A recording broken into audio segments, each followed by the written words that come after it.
आए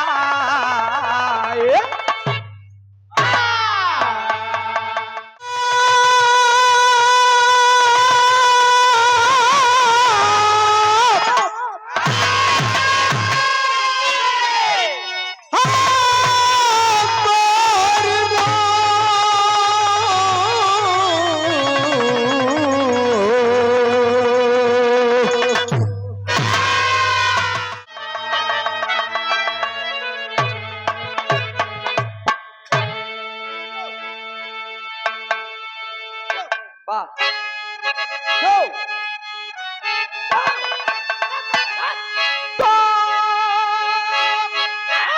अरे वीर भारत का मेरे पवन जीत जैसे अरे चलते थे अपना खुला करके सीना तो गुलामी में जकड़ी थी जननी मेरी अरे चलता अंग्रेज पापी बन कर कमीना दिल्ली में दायर की चलती हुकूमत ये मुश्किल किया था नारी का जीना अरे कहते कभी भोजराज हंसते हंसते रचना जब चमके कि कैसे नगीना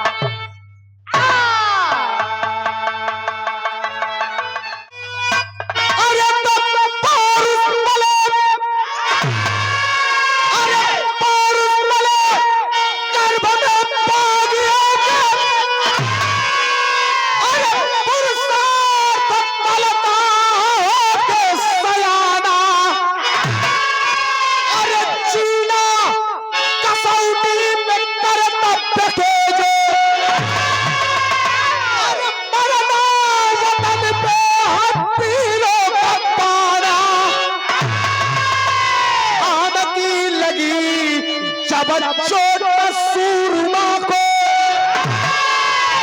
अरे करवट लिए दिल में पराक्रम अरे बिजली लगी कौन हमें बागियों में तो जागा पहलवान नामी जो विक्रम दरी अरे मरे जो वतन पे जवानी वही है जो वतन पे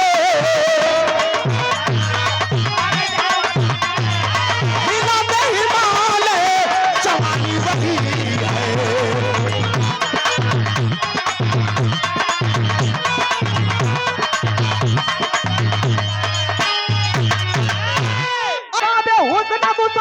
उठाई जाती है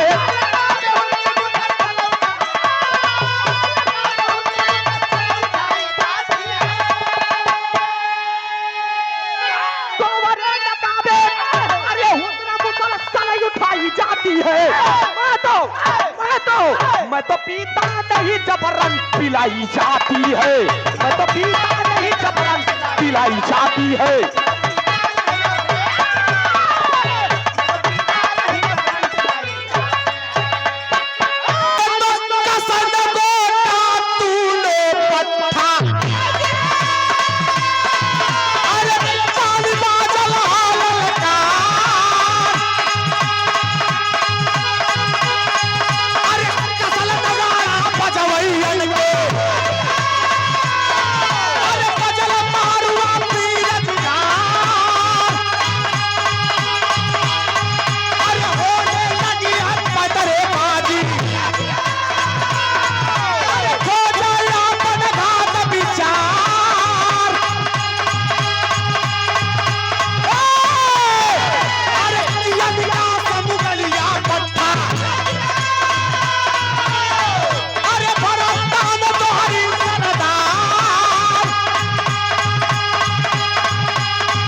में पहली बार हम आप लोगन के तीन बात सुन के तनिक गड़बड़ात ही, लेकिन काल के ई बात ना निकले कि सूरज यदुवंशी बिरहा के जोड़ नहीं देने का ध्यान दे। ये बात ना निकले नहीं। अब बहनों हम ही काट के बिरहा खट्ट से लाई सके रामायण में कोनो दूर है नहीं बा। एक जाने रहा आप लोग सोशल मीडिया पे देखे होंगे, दौर है सोशल मीडिया का। बिरहा जगत में हमारा ही आदमी हम इनके देख के जरूरत है एक जाना, हमारा ही आदमी हम इनके देख के जरूरत है। कहाँ पावे बल्लम हुल दे, अब बिरहा जगत में हमारे आने से न जाने कितने लोगों की क्षति हो रही है और क्या क्षति हो रही है। ठीक बा, सलाम है उन लोगों को और कबूलो कैले पूरा बिरहा का संदेह लेकर एक कव्वाली का टुकड़ा बताओ मास्टर साहब। बोलो।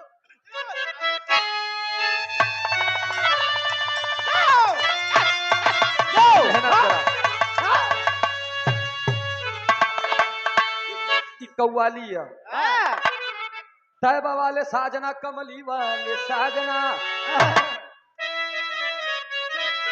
अरे तैबा वाले साजना कमली वाले साजना, तेरा दीदार जरूरी है, आने को तो मैं आ जाता मस्जिद में, मगर है खुदा मेरी भी मजबूरी है।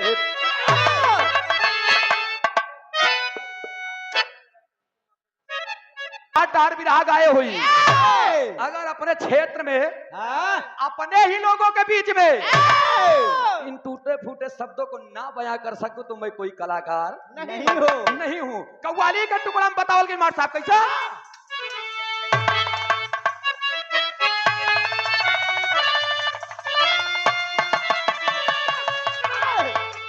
अरे नकाबे, एक लाइन मुसलमान भाई के लिए और एक लाइन हम हिंदू भाइयों के लिए। अरे नकाबे तो अरे नकाबे नकाबे, अरे नकाबे नकाबे हुस्न मुसलसल उठाई जाती है।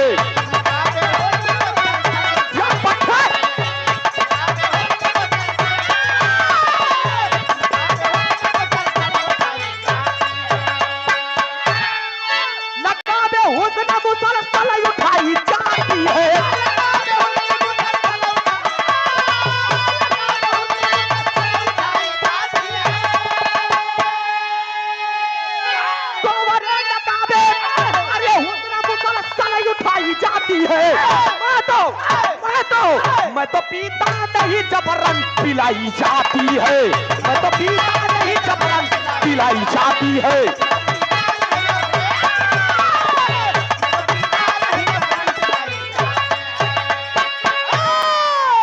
ए भैया नकाबे हुस्न मुसलसल उठाई जाती है और मैं तो पीता नहीं जबरन पिलाई जाती है। नाना हम देखत रहे लेकिन हम बुलाऊ बना, हम कल शब्द से बुलाई। अगहपुर हनुमानगंज कोटवा छिबैया पाली करणपुर बदरा सनौटी झूसी हिया जे बिरहा गाइलेस वह गवैया बन गए का जान लिया। ए भैया हमारे कहानियां पे तनी गौर करिया, बात हमार मिलत कहाँ के बा कहना पड़ा भाव में।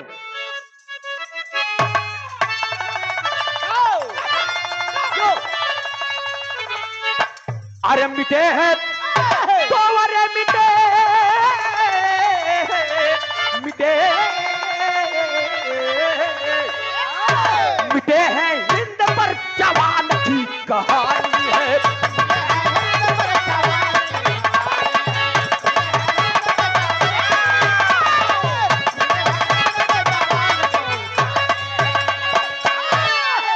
मिटे हैं हिंद पे जवान की कहानी है।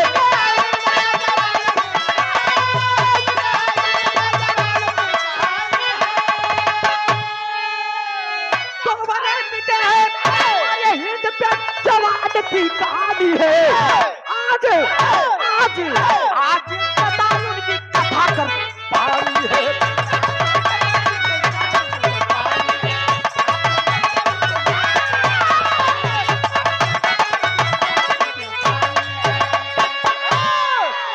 ए भैया तने देखा 2:30-3 बजे बाबू रामो उधार हमार घर मात रहे। बिरहा जगत में सबसे बड़ी खोपड़ी वाला बिरहिया कौनो रहन तू बाबू राम आधार रहने का जान ले। अब अगर क्यों है तो तुहार से हमार कहानी कहूँ दूर के नहीं बा तोरे इलाहाबाद है क्या कौने फौजी क्या मैं बता रहा हूँ। मैं बिरहा गा रहा था और लाइव आया था फोन में और फौजी जुड़ गया लाइव में। जुड़ जाने के बाद उसने मुझसे कांटेक्ट नंबर मांगा, मैंने कांटेक्ट नंबर दे दिया।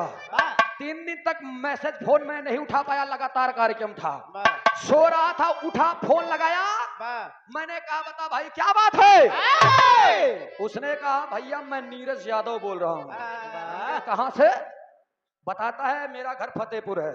अच्छा फतेहपुर का ना? कहने मेरा घर फतेहपुर में है। हमके तो बोले कि मैं फौजी जवान हूँ। मैंने कहा जय हिंद सर। कहन जय हिंद। कहन मेरी बड़ी अजीब कहानी है। हमने कहा क्या? मैंने रिकॉर्डिंग चालू कर दिया। अब वो अपनी कथा को जब बताया तो मैं खुद भावुक हो गया। जब मैं भावुक हो गया, फोन कटने के बाद 2 दिन में मैंने उस बिरहा को लिख दिया और जिस बिरहा को लिखा उसे मैं बयां कर रहा हूं नजम के भाव में। बताओ गिरमार साहब।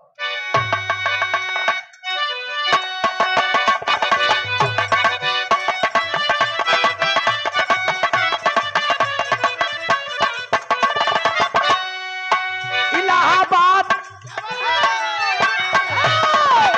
अरे इलाहाबाद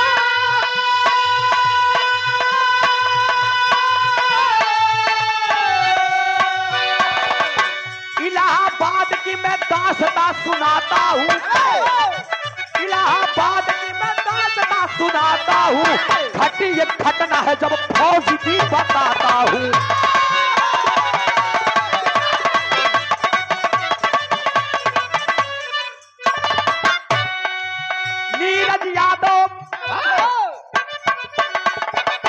नीरज यादव एक पट्टा नौजवान रहा।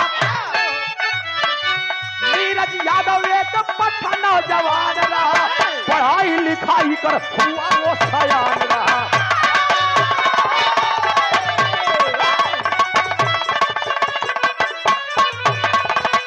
पूरे परिवार का एक लाठी जब सहारा था। पूरे परिवार का एक लाठी बन सहारा था। माता पिता के आंखों का वही तारा था।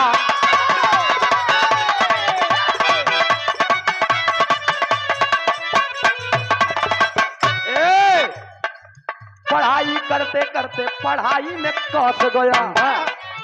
पढ़ाई करते करते पढ़ाई में कस गया। पढ़ाई करते करते पढ़ाई में कस गया। पढ़ाई करते करते पढ़ाई में कस गया। इतिहास सरमाइए का लड़की से फंस गया।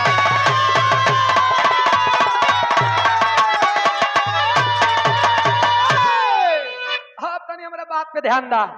रामचंद्र यादव बाबू के नाम। रामचंद्र यादव बाबू के नाम बा और केवला देवी माई के नाम। बेटवा एक जेकर नाम नीरज यादव फतेहपुर के रहे वाला बा। स्कूल में पढ़ने लिखने के लिए जाया करता था। पढ़े लिखे में एकदम तेज तर्राक बा। कक्षा 8 तक बहुत बढ़िया पढ़ ले। कक्षा 10 में वही बगल के गांव के रहे वाली एगो लड़की जेकर नाम स्नेहा शर्मा बतावल गई। स्नेहा शर्मा से ही कक्षा 10 में उसकी नैन लड़ जाती है। जब आंख से आंख लड़ गई तो आंख फूट गई। जब आंख से आंख लड़ गई तो आंखें चार हो गई, यानी प्यार हो गई। बेनी भैया प्यार बहुत अनमोल चीज होता। जैसे कहा जाता है love is God and God is love. Love is great. प्यार जानता जायदा अब हम बाद में बताओ।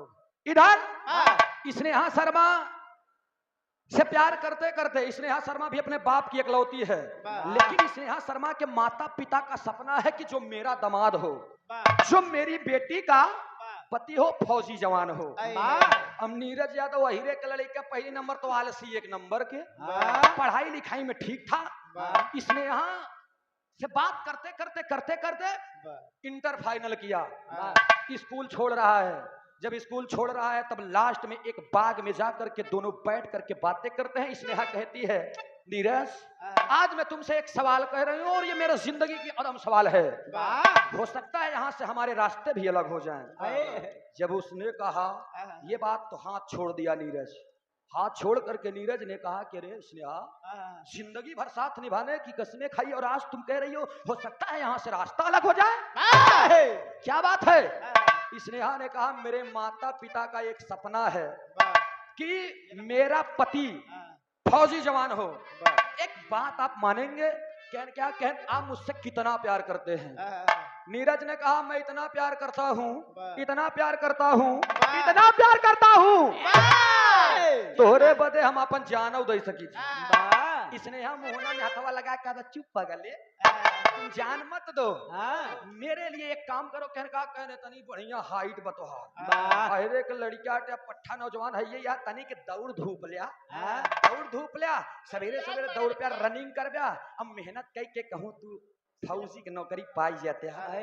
तोहरे तन पे अगर वर्दी चढ़ जात, तू इधर तोहरे तन पे वर्दी चढ़त बा, बिना मांग में हमरे सिंदूर लगाए जान ला, हमरे मांग में तोहरे नाम के सिंदूर चढ़त बा।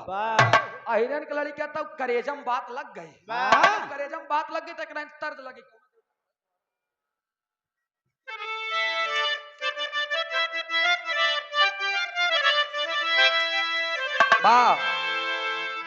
कोनो हसीन लड़की रहे रुचि, हसीन लड़की रहे, लड़कवा देख के तू लड़किया के कहत बा का कहे,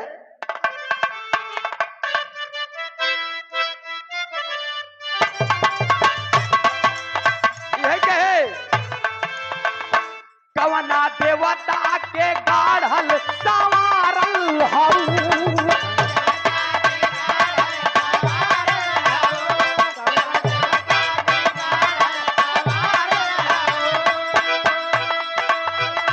हमरा खातिर जमीन पर उतारल हऊ,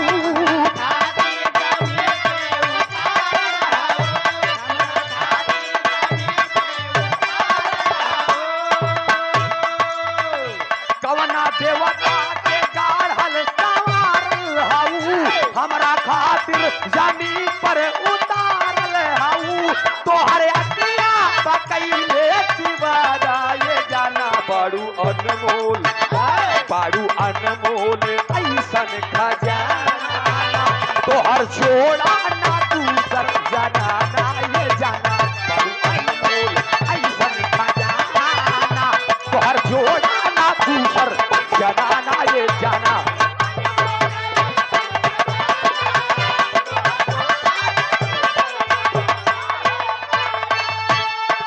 जितने लोग हैं मैं आप लोगों से निवेदन करता हूं, आप लोग उठेंगे नहीं। अब फिर हमारे जैसे आगे बढ़ी एक नया मोड़ लेता जाएगा। कहानी कहीं और की नहीं, अपने ही फतेहपुर की है, लेकिन आप देखा लग गई रे लड़का के करेजम बात, मेहनत करना शुरू कर दिया। सुबह उठता है, चल देता है दौड़ने के लिए, दौड़ करके आता है, 6 महीने मेहनत करके आज नौजवान धीरे धीरे धीरे धीरे भर्ती आई है। ऑनलाइन भर्ती में इधर बेचारा ऑनलाइन फॉर्म अप्लाई करता, ऑनलाइन फॉर्म अप्लाई किया, जाता है पेपर देता है, लिखित परीक्षा पास किया, दौड़ कर आता है। अब सोचा पहले 19 मिनट 51 सेकंड में उसने अपनी रेस निकाल दी, नीरज यादव ने। और जब रेस निकाल दी, घर पे आया कुछ दिन के बाद, और जब कुछ दिन के बाद ज्वाइनिंग लेटर जब घर पे आए तो महतारी बेचारी केवला देवी जनता ही न रहा है। जब वर्दीदार गार्ड पहन के आई, जब ना डाकिया लेके, जब डाकिया लेके दुआरे चिट्ठी आई ज्वाइनिंग लेटर, तो केवला बेचारी रोवे ला, कहा कि साहब कहन के निर्जा कोनो गलती करेस का? ना ना ना ना, निर्जा जवन करेस तोरे गांव में क्यों नहीं करेस? माई लगी रोवे, का करेस महारानी गाड़ा, का करेस मुफु कहूना, कहना रे करेस कुछ नहीं, माई कह तोहार बेटवा फौजी हो गया। अब देखा तक दुख में रोवत रहे, माई खुशी में रोवे लागी ना, हमारा बेटवा फौजी हो गया।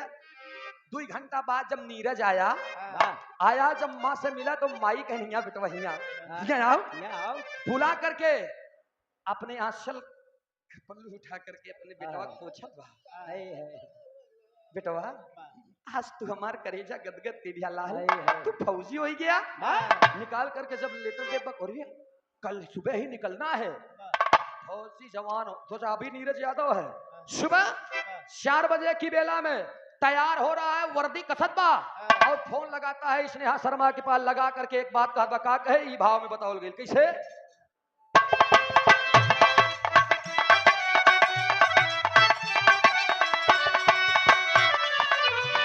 तन पे वर्दी सजा के दीवाना चला,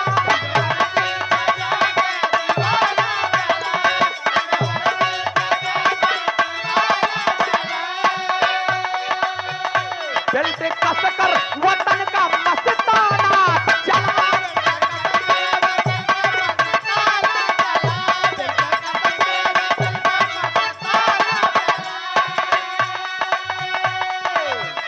कस के वर्दी वतन का दीवाना, बेल्ट कस के वतन का मस्ताना, याद आए तो फोन लगाना, ये जाना एक दिन होई, एक दिन होली जब हम रोहिया आना, तू ही बना तू हमार जनाना, ये जाना एक दिन होली हमारे ही आना।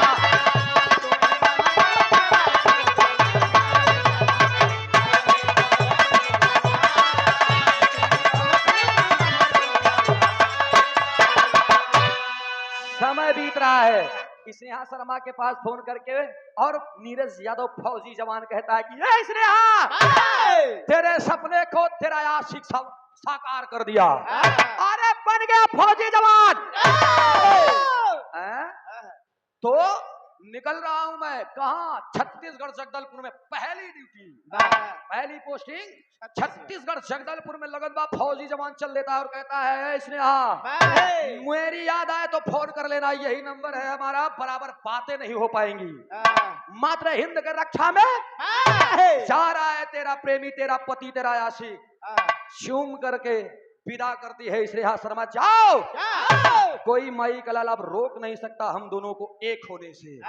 इतना कह देना हो कि स्नेहा शर्मा के जो बाबू रहे वो कश्मीर में बर्फ के कंपनी में बर्फ वाला काम ही करते रहे, बेचारू उधर कंपनी में काम करते रहे, बर्फ वाला सारा एक ही काम धंधा करते रहे, कच्चा धंधा रहे, लेकिन कमाई अच्छा खासा रहे। स्नेहा शर्मा बेचारी इतना कह के विदा कर दी, पति चल लिया छत्तीसगढ़ जगदलपुर में। धीरे धीरे 3 से 4 महीना बीत गया, मातृभूमि के सेवा में समर्पित होते होते आज मन इतना लग गया बा उनकर कि नीरज यादव भूल गया अपने स्नेहा शर्मा को, बहुत कम याद बा। बात चलती थी तो स्नेहा की याद आ जाती थी, स्नेहा के पास फोन करके कभी कभी बातें हो जाया करती थी।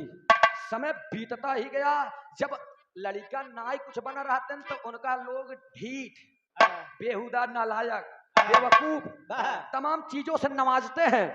अगर कोनो लड़का कुछ बन जाता तो ढेर अगुआ के लाइन लग जाता।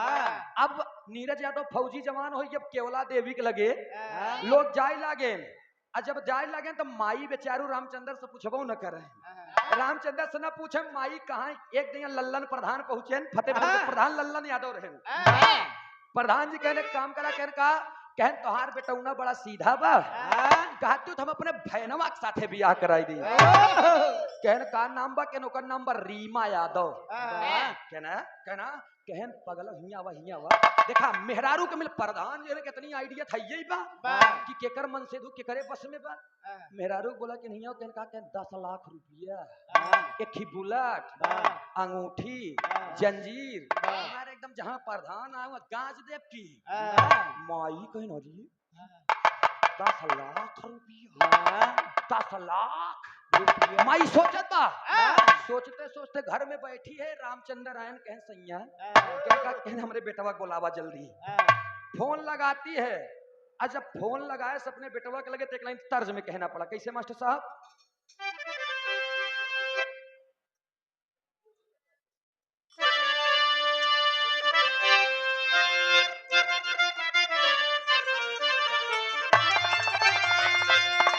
यह गीत के लाइन बा, अरे बाली और झुमका भूलाई जा।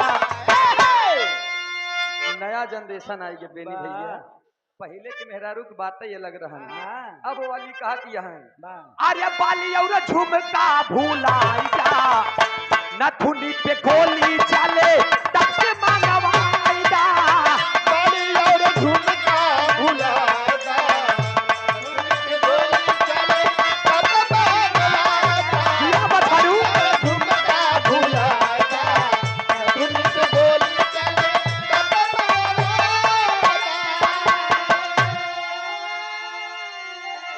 लेकिन ए भैया इधर नीरज यादव के पास फोन जाता है, माँ फोन करती है। लेकिन नीरज यादव के पास फोन किया गया, देखा केवला देवी कहा तुम बेटवा बेटवा हमार तबीयत बहुत खराब बा, अगर तू चला हो क्या तो हो सकत रहन कि हमार तबीयत ठीक हो जाए। अरे माई जब एकदम गमगीन होकर के बातें करती है तब नीरज यादव को दर्द होता है और चल देता है। जब नीरज यादव चलत बा तो होत का बा,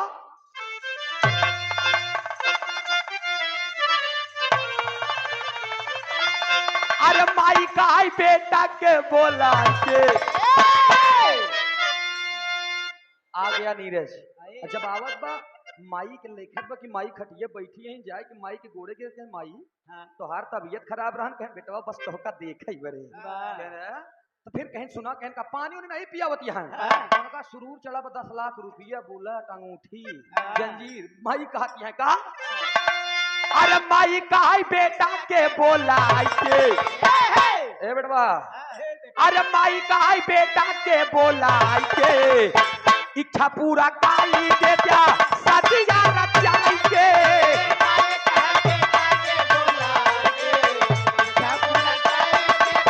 सदिया रचाई के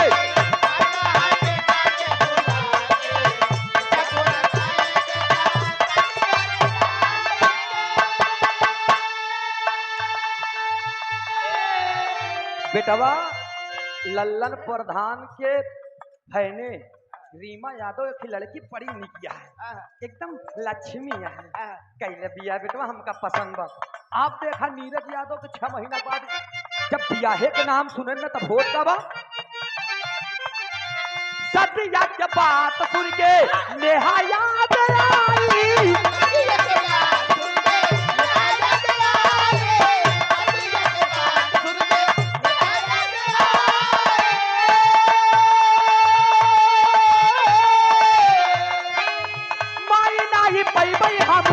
धोखावा कमाई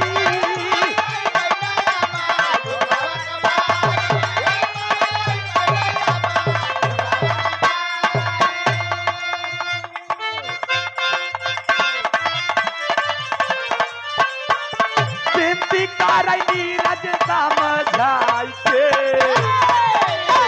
बिनती कर नीरज समझाई के इच्छा पूरा